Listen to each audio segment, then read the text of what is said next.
బంగారు డాలర్లు మాయమయ్యాయి అని తెలిసిన తర్వాత, వెల్లడైన తర్వాత ఈ అనుమానాలు వచ్చాయి. అదృశ్యం అయిందని విషయం తెలిసింది కూడా చాలా సంవత్సరాల తర్వాత తెలిసింది. అంటే ఒక లెక్కాపత్రం ఉండదా? ఉన్నది. రిజిస్టర్స్ ఉన్నాయి, అన్ని రిజిస్టర్లో యాడ్ అవుతాయి. మేము పరిశీలన చూస్తుంటాం, దాంట్లో ఇబ్బంది కూడా ఏమీ లేదు. ఎవరైనా ఒక ప్రజా సంబంధించిన కార్యక్రమాల్లో ఉన్న ప్రతినిధులు వెళ్ళి వారు వెరిఫై చేసుకోవచ్చు, నో అబ్జెక్షన్. దానికి అభ్యంతరం పెట్టేవారు ఎవరున్నారండి? అసలు లేకుండానే కోర్టుకు వెళ్ళటం, అనుమానాలు పట్టడం అనేది కరెక్ట్ కాదు కదా. ప్రభాకర్ గారు, అసలు సమంజసమే కాదంటున్నారు. ఎందుకు అనుమానాలు పడాలి? నిజంగా ఎవరైనా వెళ్ళి చూసుకుని ఎక్కడైనా ఇది లేదు, అది ఉంది, కాగితాల్లో ఉంది కానీ నిజంగా ప్రత్యక్షంగా లేదు అనేటువంటి ఏదైనా రూఢ్ అయితే అనుమాన పడవచ్చు. అసలు దానికి ఏ రకమైన ప్రాతిపదిగా లేకుండా అనుమాన పడుతున్నారు అంటున్నారు. బోర్డు సభ్యులు కాబట్టి వారు అలా అంటున్నారు. ఇప్పుడు పత్రికల్లో దారులకు సంబంధించినటువంటి అంశం మీద విజిలెన్స్ ఆఫీసర్ గారు ఒక లేఖ రాశారు. ఈ రకంగా డాలర్లు మిస్ అయినాయి, దాని మీద అనుమానాలు ఉన్నాయి, దీన్ని ఇట్లా ముందుకెళ్లాలని చెప్పారు. అది చెప్పేంత వరకు అదొక అంశమే కాదన్నట్టుగా టీటీడీ బోర్డు తీసేసింది.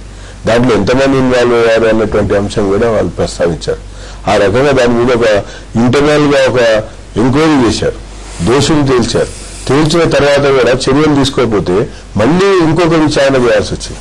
ఆ పరిస్థితులు ఎన్నో వచ్చినాయి. తర్వాత ఇక్కడ టీటీడీకి సంబంధించినవి వెండి యొక్క ఈ రేకులు పోయినాయని కూడా పత్రికల్లో వచ్చినాయి. అంటే ఏవైనా ఆరోపణలున్నా లేకపోతే అనుమానాలున్నా తిరుమల తిరుపతి దేవస్థానం వారు దాన్ని ఏమైనా కాస్తంత కప్పిపుచ్చడానికి ప్రయత్నం చేస్తున్నారు అనే అనుమానం ఉందా మీకు?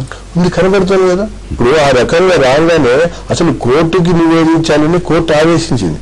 దానికంటే ముందే అసలు బోర్డు సభ్యులు కానీ బోర్డు వారి భక్తులకు ఎందుకు నివేదించలేదు? ఈ రకమైనటువంటి మాకు ఆభరణాలు ఉన్నాయి, ఇన్ని సంవత్సరాలుగా వచ్చినాయి, అది పారదర్శకంగా చెప్పడంలో తప్పులేదే. పీవీఆర్కే ప్రసాద్ గారు ఒక మాస్టర్ ప్లాన్ రూపొందించారు. అంటే వారు ఒక నివేదికని బోర్డుకి ఇచ్చారు. ఆ బోర్డు నివేదికలో వారు ప్రస్తావించారు కూడా ఏమని, ఇప్పుడు రాజుల నాటి కాలం నుంచి ఉన్నటువంటి ఆభరణాలు కొన్ని వాడకానికి లేనటువంటివి కనీసం మ్యూజియంలో పెట్టండి అని కూడా చెప్పారు. ఆ రకంగా చెప్పినటువంటి అంశాన్ని కూడా వీళ్ళు తుంగలో దొక్కారు. దారుణ విషయం అయిన తర్వాత కోర్టు ఇప్పుడు కూడా ఇది రెండోసారి కోర్టు చెప్పటం. ఫస్ట్ కేసులో చెప్పిన తర్వాత దాటేశారు. దాటేసిన తర్వాత మళ్ళీ ఇంకొక కేసు, ఇది ఓన్లీ ఆభరణాల కోసం వేసినటువంటి కేసులో ఇప్పుడు కోర్టు ప్రస్తావించడం జరిగింది. ఇది మనకు కనబడుతుంది, అనుమానాలకు అవకాశం ఇచ్చింది. పోతుడి గారు, మీరు అనేక సంవత్సరాలుగా దగ్గర నుంచే పరిశీలిస్తున్నారు. ఏం జరుగుతోంది? అనుమానాలకు ఎందుకు తావొస్తోంది? మొదటిది తిరుమల తిరుపతి దేవస్థానం వెంకటేశ్వర స్వామి చాలా సంపన్నుడైనటువంటి స్వామి, సంపన్నమైనటువంటి సంస్థ. సహజంగా అందరి దృష్టి దాని మీద ఉంటుంది. అక్కడ ఏం జరిగినా దాని మీద కొంత అనుమానాలు ఇట్లాంటివి. భగవంతుడి మీద విశ్వాసం ఉంటే, వెంకటేశ్వర స్వామి మీద నిజంగా విశ్వాసం ఉంటే వాడి ఆస్తులను వాడు కాపాడుకోలేడా? నిజంగా చెప్పాలంటే నేను ఒక చిన్న ఉదాహరణ చెప్తాను. 1982లో నేను రామదీక్షితులు గారిని ఒక ప్రధాన అర్చకుడుండేవాడు. ఆయన నేను ఇంటర్వ్యూ చేశాను నా వృత్తి ధర్మం. ఆయన రమణదీక్షితులు గారి తండ్రి రామదీక్షితులు, ఆయన తండ్రి అనేది అవుతుంది. అప్పట్లో ఆయన చీఫ్ ప్రీస్ట్. ఆయన ఏం చెప్పారంటే, ఏమండి కొన్ని వందల సంవత్సరాలుగా నా కుటుంబాలన్నీ సర్వీస్ చేస్తున్నామండి. నేను అడిగిన ప్రశ్న ఏంటంటే, ఎవరు మీలో కూడా నీతి తప్పినటువంటి వాళ్ళు ఉంటారు కదండి అన్నాను. ఎందుకుంటారు? ఉండొచ్చు. ఏం చేస్తారు అట్లాంటప్పుడు? స్వామి సేవలు ఉన్నారు కదా మీరంటే అన్నాడు. ఉండొచ్చునండి, కాదన్ను. కానీ ఇన్ని వందల సంవత్సరాలుగా మా అనుభవం ఏంటంటే, ఎవరైనా తప్పు చేస్తే తప్పకుండా దేవుడు శిక్షిస్తాడండి. ఇది మా అనుభవం. నేను ఒకవేళ 5 తరంలో మిస్ అయితే 2వ తరంలో ఉండి ఆత్మవైపుత్రనామస్యం చెప్తుంది శాస్త్రం. అతను కాకపోతే కుటుంబంలో సఫర్ కాక తప్పదు. ఈ దేవుడి దగ్గర అట్లా ఉందని. ఇంకోటండి, ఈస్ట్ ఇండియా కంపెనీ కాలం నుంచి ఇప్పటి వరకు స్వామివారి ఆస్తుల్ని కాపాడటానికి చాలా పటిష్టమైనటువంటి యంత్రాంగం పనిచేసిందండి. అప్పట్లో ఈస్ట్ ఇండియా కంపెనీలో తహసీల్దార్ లాంటి వాడు వచ్చేవాడు. ఆ తర్వాత ఇప్పుడు భక్తులు పరకామని ఉందనుకోండి, లెక్క పెట్టేటప్పుడు తీసుకెళ్లి చూపిస్తారు. ఇట్లా తర్వాత డబ్బు ట్రెజరీలో కొంత బంగారం పెడతారు, కొన్ని టన్నుల బంగారం. ఒకప్పుడు 2002లో ఏమో 5 tons ఆఫ్ గోల్డ్ ఉండేది, నాకు ఖచ్చితంగా తెలియదు. నాకు వస్తున్నటువంటి ఆఫీసర్లందరూ కూడా నిజంగా చాలా జాగ్రత్తగా దాన్ని కాపాడటం కోసం అంటే ప్రయత్నించారు. వ్యవస్థ మీ దృష్టిలో పటిష్టంగా ఉంది. దానిపైన భగవంతుడి యొక్క దృష్టి కూడా ఉంది. రెండు ఉన్నాయి, లౌకికంగానే ఉంది, పారమార్థికంగానే ఉంది. దేవుడి మీద భక్తి, భయం, దేవుడి అంటే భయం. రెండోది ఆఫీసర్స్ కూడా అండి. ఒక ఆఫీసర్ ఎంబీఎస్ ప్రసాద్ గారిని చెప్పచ్చు లేదు నాకు తెలియదు కానీ ఆయన ఆ పదవి అనుకొని వచ్చేటప్పుడు నా వల్ల నేను ఏమన్నా ₹1 ఏమన్నా స్వామి డబ్బు నాకు ఏమన్నా పడింది తిండి విషయంలో కానీ ప్రసాదాల విషయంలో కానీ అని తన జీతం నుంచి ₹10,000 తీసుకెళ్లి హుండీలో వేసి వచ్చాడు ఆయన. అంటే తినకూడదు అనేటువంటి ఒక స్పృహ. పొత్తూరు గారు, హైకోర్టు సీనియర్ న్యాయవాది శ్రీ ఎస్ రామచంద్రరావు గారు మనతో ప్రత్యక్ష ప్రసారం ద్వారా చర్చలో పాల్గొనడానికి సిద్ధంగా ఉన్నారు. రామచంద్రరావు గారు నమస్కారం అండి. నమస్కారం అండి.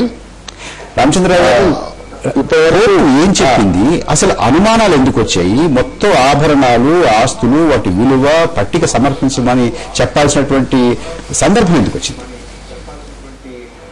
అసలు విషయం ఏంటంటే అండి, పోయిన సంవత్సరం జూలై 2008లో ఒక రమణ కుమార్ అని చీఫ్ విజిలెన్స్ ఆఫీసర్ గారు ఒక రిపోర్టు, టీటీడీకే ఆయన ఆఫీసరు, ఆయన ఇన్ఛార్జ్ ఆఫ్ టోటల్ విజిలెన్స్, ఆయన రిపోర్ట్ చేశారు. సుమారుగా 18 లక్షల రూపాయలు విలువ గల బంగారు ఆభరణాలు డాలర్ల రూపంలో అకౌంట్ కావటం లేదు, మేము చాలా మంది మీద ప్రాసిక్యూషన్ కూడా లాంచ్ చేశాం అని చెప్పారు. అది వాళ్ళ రిపోర్టే, ఇప్పుడు ఎవరో చెప్పింది కాదు. ఇప్పుడు 2 రకాలు ఉంటాయండి. వెంకటేశ్వర స్వామి మీద భక్తి ఉండి చేసేవాళ్ళు ఈ పనులు చేయరు, అదేవిధంగా భయం ఉండి చేసేవాళ్ళు ఈ పనులు చేయరు.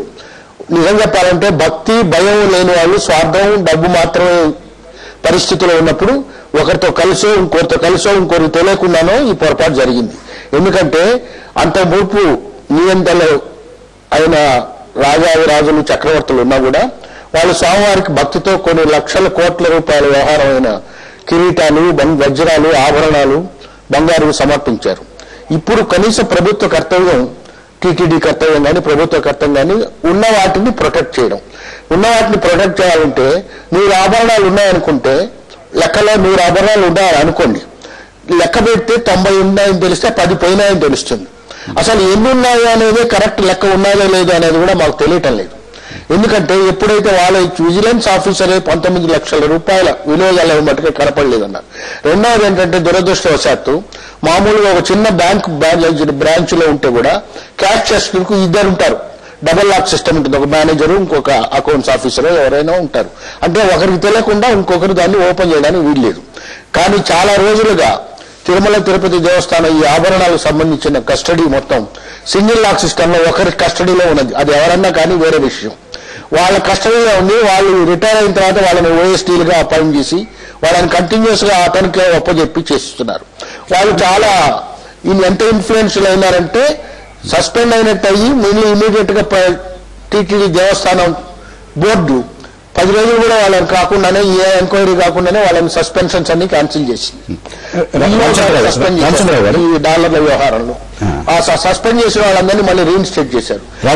చేయడమే కాకుండా ఇప్పుడు వాళ్ళకి మళ్ళీ ప్రమోషన్లు ఇచ్చి కంటిన్యూ. ఇప్పుడు సస్పిషన్ మనం ఒక చిన్న విరామం తీసుకున్న విరామం తర్వాత మళ్ళీ మనం చర్చలోకి వద్దాం.